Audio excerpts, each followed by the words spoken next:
सजणों, चंद दिन पहले थाना पुआणा का इलाका टाली रंग शाह जिथे 8 साला मासूम मुकीत उल हसन नूं जिहड़ा कतल कर दिता गया। अच्छा, 8 साला मासूम की किसी नाल बगैर कोई दुश्मनी ना आई, कोई रंजिश ना आई,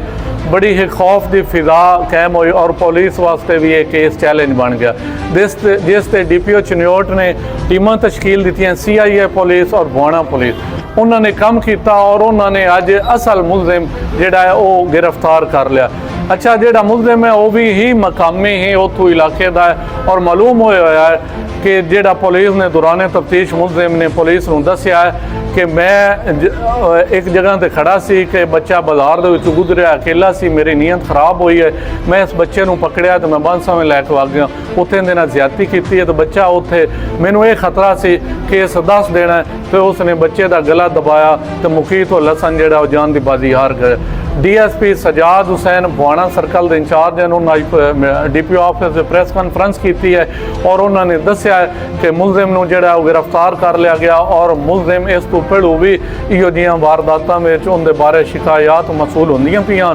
जिस दी बिना ते शक दी बुनियाद ते मुलजिम नूं जिहड़ा है वो गिरफ्तार किया और दौरान तफ्तीश जिहड़ा है वो मुलजिम ने मन दिता कि उस मासूम जिहड़ा है मुकीत उल हसन उनका मर्डर मैं किया। हुण मुलजिम पुलिस हिरासत विच है।